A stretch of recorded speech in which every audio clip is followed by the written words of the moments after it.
जय हिंद बच्चों, आपका फिर से मेरे YouTube चैनल में या अपने YouTube चैनल में स्वागत है। बच्चों, आज हम सीखेंगे वर्गमूल कैसे निकाला जाता है।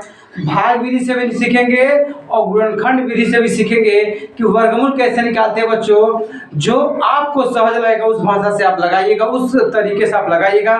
तो आइए बिना वीडियो देर किए अब स्टार्ट करते हैं। बच्चों, तो वर्गमूल कैसे निकाला जाता है आइए हम देखते हैं। तो पहले हम सीखेंगे बच्चों भाग विधि से वर्गमूल कैसे निकाला जाता है, उसके बाद से सीखेंगे गुणनखंड विधि से वर्गमूल कैसे निकालता है। बच्चों, तो पहले हम सीख रहे हैं, यहाँ पे हल कर रहे हैं, देखिएगा। तो पहला तरीका हमारा है भाग विधि से। किससे हम निकाल रहे हैं?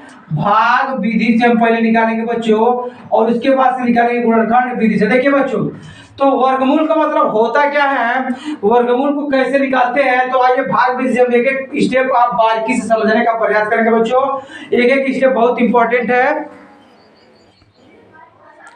चलिए बच्चों, तो देखते हैं यहाँ पे 50,625 का आपको निकालना है, वर्गमूल निकालना बच्चों। तो यहाँ पे ऐसे लाइन निकालेंगे। क्लियर है? पहला स्टेप क्या है कि 50,625 लिखे और यहाँ पे नीचे और ऊपर क्या किए, एक आप लाइन यहाँ पे यहाँ दोनों तरफ ड्रा कर लिए। अब क्या करते हैं, इसको गिनिए 1 2 3 4 5 शेष की जोड़े में है, जोड़ा को बगल करते जाइए। जोड़ा मतलब 2 अंक है, जोड़ा मतलब 2 अंक है, लेकिन 5 क्या है, अकेला है, सिंगल है। तो सबसे पहले आप 5 को आप तोड़ने का प्रयास करिए, उसको हल करने का प्रयास करिए। तो 5, अब देखिए, तो आपको ऐसा अंक ढूंढना है, या तो देखिए उसका उतनी बारी पहाड़ा पड़ना। जैसे कि अगर 2 लेते हैं तो 2 का पहाड़ा को अगर 2 दूनी 4 हो जाएगा। अगर 3 लेंगे तो 3 त्रिकी 9। तो जो अंक आपको लेना उतने बारी पहाड़ा पड़ना आपको, ठीक है। तो अगर 2 का हम पहाड़ा 2 और पढ़ेंगे तो 4 हो जाएगा, और 3 का पहाड़ा अगर 3 में पढ़ेंगे तो 9 हो जाएगा बच्चों। तो 3 हम नहीं लिखेंगे, क्या लिखेंगे यहाँ पे? 2 लिखेंगे। कम हो सकता है, ज्यादा नहीं हो सकता है। तो यहाँ पे हम 2 लिखे और यहाँ पे भी 2 लिखेंगे और यहाँ पे 2 जोड़ेंगे भी। 3 बार 2, यहाँ 2 लिखे, यहाँ 2 जोड़ लेंगे और यहाँ पे भी 2 लिख लेंगे। तो जब 2 का गुणा 2 से करेंगे तो 2 दूनी कितना हो जाएगा बच्चों? 4 हो जाएगा। कितना हो जाएगा? 4 हो जाएगा। 5 में जब 4 घटाएंगे तो 1। देखिए यहाँ पे अंक आप जोड़े में उतारिएगा। अंक कैसे उतारेंगे? जोड़े में उतारेंगे। तो 0 और 6 हम क्या किए, यहाँ पे उतार लिए। तो 2 और 2 कितना हो जाएगा? 4 हो जाएगा। आप समझिएगा बात को। 5 में 4 घटा तो 1 हो गया, 0 6 उतार लिए, 2 2 आपका हो गया, 4 हो गया। ये बहुत इंपॉर्टेंट है, किसी भी एग्जाम में पूछा जाता है बच्चों। ये नहीं कि आप 7 में आ गए, 8 में आ गए तो आपको इसकी आवश्यकता नहीं पड़ेगी। 9 10 किसी क्लास में पड़ेगी। जब 10 में आप पढ़ेंगे ट्रिग्नोमेट्री, तो वहां भी वर्गमूल आपको मिल जाएगा, ठीक है। तो अब देखेंगे कि 0 6 हो गया। अब क्या करना है कि 4 के आगे कौन सा ऐसा अंक रखे हैं कि उतने बार ही पहाड़ा भी पढ़ना। 4 के आगे कौन सा ऐसा अंक रखे हैं कि उतने बार ही पहाड़ा भी पढ़ना आपको, या तो 106 आए या तो 106 से कम आए। तो जब 1 रखेंगे तो 41 होगा बच्चों, ठीक है। 41 का पहाड़ा एक बार तो 41 से करना, 41 बताइए, नहीं कुछ होगा। 2 बार करते हैं तो 42। तो 42 का देखिए दोनों जब करेंगे तो कितना हो जाएगा? 2 के तो 42 हो जाएगा। तो यहाँ भी 2, तो यहाँ भी 2 रखेंगे, यहाँ पे 2 जोड़ लेंगे। अब देखिएगा तो 2 दूनी 4 हो जाएगा, 2 चौको 8 हो जाएगा। अगर 3 रखे तब कितना है? तो 3 3 9, 3 चौको 12, 129 होता बच्चों। तो 129 हमारे पास नहीं है, कम ले सकते हैं, ज्यादा नहीं ले सकते हैं, इसलिए हम क्या रखे हैं? 2 रखे बच्चों। अब 6 में जब 4 घटाएंगे तो हो जाएगा 2, और 10 में से जब 8 घटाएंगे तो भी हो जाएगा 2, और यहाँ पे 2 2 हो जाएगा 4, और यहाँ भी ले लेंगे 4। अब यहाँ पे 2 देखिए 0 6 तक अब उतारेंगे 2 और 5 उतारेंगे। अब देखिए 44 हो गया, ये हो गया 2225 हो गया। फिर वही स्टेप कि 44 के आगे कौन सा अंक रखे हैं कि उतने बारी पहाड़ा भी पढ़ना। जो अंक रखेंगे, जैसे 1 रखेंगे तो 441 का पहाड़ा 1 बार, अगर 2 रखेंगे तो 442 का पहाड़ा 2 बार, 3 रखेंगे तो 443 का पहाड़ा 3 बार, 4 बार अगर रखें तो 444 का पहाड़ा को बार 4 बार, और 5 रखें तो 445 का पहाड़ा को बार 5 बार। तो अब देखिए, तो 1 रखेंगे तो 441 जाएगा, तो कोई फर्क नहीं पड़ेगा, छोड़ दीजिए। अगर 2 रखेंगे तो हो जाएगा 442, उल्टा इसका हो जाएगा। अगर 2 से गुणा करते हो जाएगा 884 हो जाएगा, ये भी फेल हो गया। 3 रखेंगे तो 3 3 की 9 आएगा अंतिम में, तीन तीन की 9, अंतिम में 9 नहीं है बच्चों, फेल हो गया। 4 रखी तो 4 चौको 16, अंतिम में 6 नहीं है। अब हम 5 रख के चेक करेंगे बच्चों, तो 5 आप बगल में गुणा करके चेक कर सकते हैं। तो 5 यहाँ रखे, तो 5 यहाँ भी रखे, और 5 हम यहाँ भी रखे बच्चों। तो 5 बचे 25, हासिल 2। 5 को 20, 20 2 22, हासिल 2। 5 को 20, 20 2 22 हो जाएगा, तो 0 0 0 0, और ये 5 5 10, हासिल 1, 4 और 1 हासिल 5, और यहाँ हो जाएगा 4। 445 में जब 5 तो 450। तो इस प्रकार से क्वेश्चन आपका कंप्लीट हो गया। इधर सेल्स की 50,625 का वर्गमूल कितना हो जाएगा?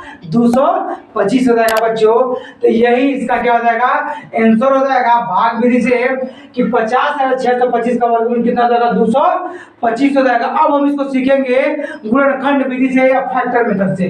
तो गुणनखंड विधि से बच्चों देखिए किस तरह लगाते हैं, गुणनखंड विधि। तो गुणनखंड विधि अब देखिएगा, तो गुणनखंड विधि क्या होता है बच्चों देखिएगा। अब क्या करेंगे हम यहाँ पे, अब देखिएगा कि कितना 50,625 है बच्चों। तो 50,625 को अगर गुणनखंड की विभाजन तो देखिए, तो वर्गमूल का चिन्ह लगा लेंगे। ये किसका चिन्ह है? आपका मात्रा है यहाँ पे। ये किसका चिन्ह है? आपका वर्गमूल का चिन्ह है। किसका चिन्ह है? वर्गमूल का चिन्ह है। अब वर्गमूल का मतलब यह होता है बच्चों, अगर कोई अंक 2 बार है तभी बाहर निकलेगा, अगर 2 बार नहीं है तो बाहर नहीं निकलेगा अंडर रूट से। तो आइए अब हम तोड़ते हैं इसको। 50,625 को बगल में कि 50,625 है बच्चों आपका। तो इसको अगर हम तोड़ेंगे तो देखिए 2 से 25 दूनी 50 हो जाएगा। सॉरी 2 से नहीं कटेगा क्योंकि लास्ट में 5 है, तो 2 से कभी नहीं कट सकता है। 3 से चेक कर लेते हैं। तो 3 16 3 एकड़ 3 2 बचेगा 20, 3 छक्का 18, 2 बचेगा 26, 3 बचे 24, 2 बचेगा 22, 3 7 21, 22 7 3 7 21 एक बचेगा। ठीक है, 3 से फिर देख लेते एक बार हम थोड़ा। तो 3 से कट जाएगा, 3 एकड़ 3 हो जाएगा। यहाँ पे बचेगा 2, तो 2 जगह यहाँ पे देखिए हो जाएगा 20, 3 छक्का 18, 2 जगह 26, 3 बटे 24, 2 बचेगा जाएगा तो 22, 3 7 21, बचेगा कितना आपका 1, 3 बचे हो जाएगा 15। फिर देखिएगा 3 से कटेगा 3 बचे 15, 1 यहाँ पे जाएगा 18, 3 छके 18 हो जाएगा, 3 दूनी 6 और 3 बचे हो जाएगा यहाँ पे 15। चलिए बच्चों अब क्या करेंगे, अब देखिए अब इसको फिर 3 से कट करिए तो 3 बचे हो जाएगा 15, अब 1 बचेगा यहाँ जाएगा तो 18, 3 छके 18, 3 दूनी 6 और 1 यहाँ जाएगा तो 15, 3 बचे 15। फिर 3 से कट करिए, 3 एकड़ 3, 2 यहाँ जाएगा 26, 3 बटे 24, 2 यहाँ पे 22, 3 7 21, 3 बचे हो जाएगा आपका 15। फिर 3 से कट करिए, 3 छक्का 18, 3 दूनी 6, 3 बचे हो जाएगा 15। फिर 3 से नहीं कट हो पाएगा क्योंकि 3 दूनी 6, 25 नहीं कटेगा। 3 से 5 से कट करिए तो 5 का नाम 5, 1 कह देगा तो 12, 5 दूनी 10, 5 बचे 25 हो जाएगा। फिर 5 से कट करें तो 5 दूनी 10, 5 बचे हो जाएगा 25। फिर 5 से कट करेंगे तो 5 बचे 25 हो जाएगा। फिर 5 से कट करेंगे तो 5 का नाम हो जाएगा आपका 5 हो जाएगा बच्चों। तो अब आप बताएंगे हम आपको कि इसमें से जो जो जोड़े में है, अगर इसको हम लिखना चाहते हैं यहाँ पे यह लिख सकते हैं। देखिएगा 3 गुणे 3 गुणे 3 गुणे 3 गुणे, यहाँ देखिए बच्चों 3 गुणे 3, 5 को अगर 4 है तो 5 गुणे, हम नीचे लिख लेना क्या ना, शायद इधर ना भी आए। तो अब उसके बाद से क्या बचा है, 3 गुणे 3 हो गया, यहाँ पे लिख लिया, चलिए लिख लेते हैं गुणे 5 गुणे 5 गुणे 5 गुणे 5। अब देखिएगा तो 3 बार 1 2 3 4, 4 बार 3 है, 1 2 3 4 और 4 बार क्या है 5 है। अब हम बताएं कि जोड़े में से एक निकलेगा, अगर जोड़ा तो एक यहाँ जोड़ा है, एक यहाँ जोड़ा, एक यहाँ जोड़ा, एक यहाँ जोड़ा, तो बाहर जब निकलेगा तो होगा 3 गुणे 5 गुणे 5 हो जाएगा बच्चों। तो 3 त्रिकी 9, 3 त्रिकी 9, 9 5 हो जाएगा 45 गुणे 5 हो जाएगा। तो 5 बचे 25, हासिल 2, 5 को 20, 20 2 22 हो जाएगा। तो अब आप देख रहे हैं गुणनखंड विधि से भी 50 और 625 का वर्गमूल कितना आ गया, 225 आ गया। भाग विधि से भी देख लिए, यह दोनों तरीके थे। इस प्रकार से आप कितना हो बड़ा वर्गमूल हो, लाख करोड़ अरब खरब में भी हो, लेकिन प्रोसेस आप यही अपनाएंगे, तरीका यही अपनाएंगे, आपका क्वेश्चन अवश्य लग जाएगा। कम समय में बहुत अच्छे से आप इसको लगा सकते हैं, इसको आप अच्छे से अगर समझे हैं। Thank you for watching this video. अगर वीडियो अच्छा तो फिर लाइक करिए, सब्सक्राइब करिए, और समझ में आया तो कमेंट भी कर दीजिए प्लीज़।